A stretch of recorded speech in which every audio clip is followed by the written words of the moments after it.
So I guess there was some kind of Sonic the Hedgehog TV show that just came out recently? Interesting. I mean, it's not like I'm a die-hard, lifelong, hardcore fan of Sonic the Hedgehog anyway.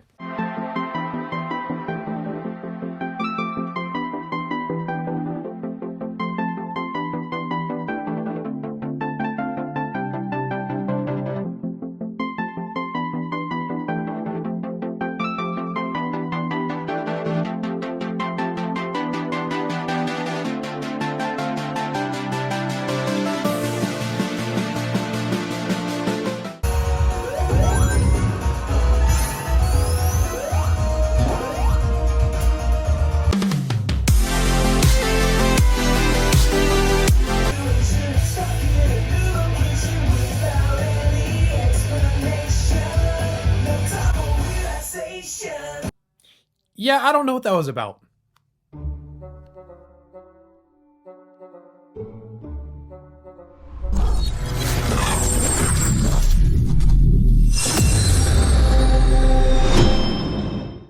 The first season of Sonic Prime is now available on Netflix. It's no secret that I am a huge fan of Sonic, so I was really excited to see this new fresh take on our favorite blue hedgehog. I think what made me the most excited about this show was the fact that I really didn't know much about it before the week of release. Sure, there was some concept art released a while back, and then there was a trailer here and there, but overall going in, I was pretty much as blind as it gets. And honestly, the plot details were pretty hard to find as well.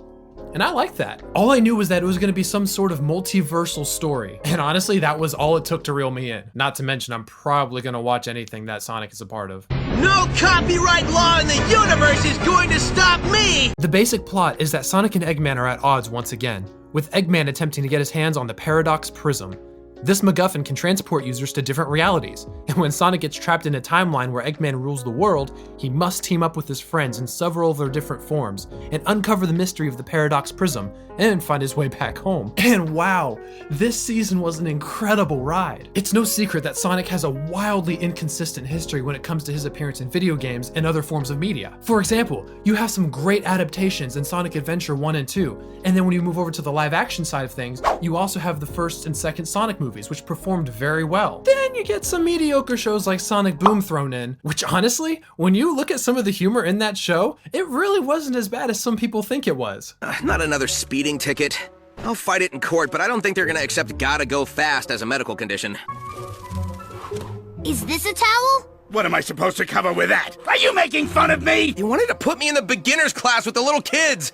I can't be swimming around with a bunch of 5-year-olds. They can be so cruel when they sense weakness. That's why on the first day, you have to beat up the biggest one in the yard. Knuckles, that's prison. Only if you let it be. But then you get a lot of the duds that a lot of Sonic fans talk about, like Sonic Forces and Sonic 06. Come back to me.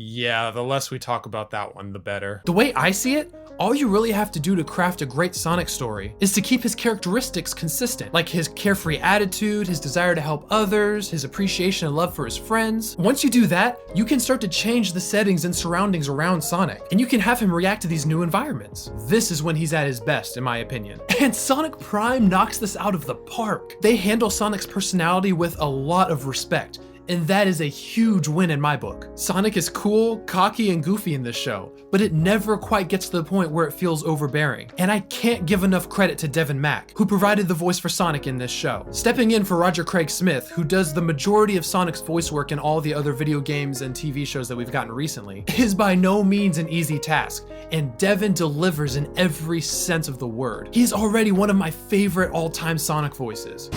Whoa, what are these? No energy overflow and the look. I mean, come on. Mwah! And I really hope he sticks around for more projects. I mean, why only have one great Sonic voice actor when you can have two? The rest of the cast was awesome too, and the fact that they basically had to provide a brand new voice to these characters, I thought they all did a great job.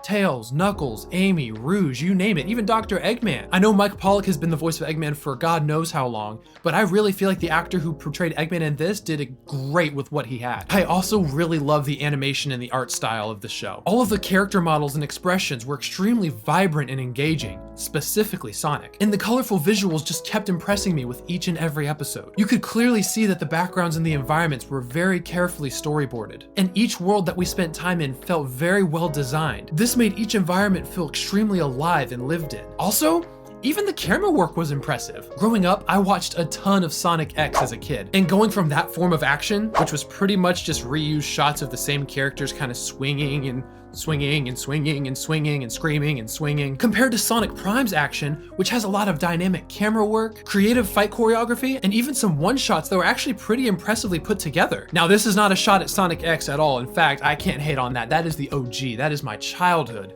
To this day!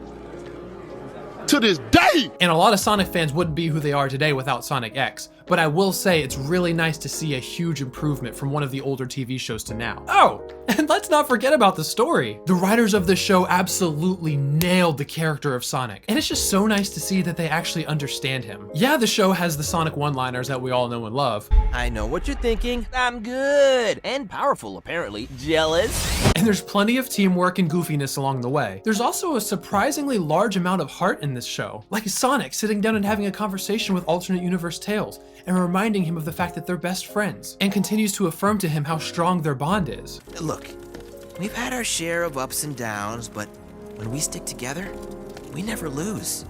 And when all's said and done, there's no better reward than sharing a chili dog with your best pal. That was really nice to see. I mean, sure, this show was technically aimed for kids, but I really appreciate the fact that the writers and the producers really put a lot of work into making this feel like a show not just for kids, but for lifelong Sonic fans as well who may be a bit older. Of course they put references in the show, like the OG sound effects, Tails' garage password being 1992, which was technically the date of the first Sonic game, Big the Cat's ID number being 1998, which is technically the year that he first appeared in Sonic Adventure, Shadow using Chaos Control, Sonic mentioning he doesn't like orcas, which is a direct reference to the first level in Sonic Adventure.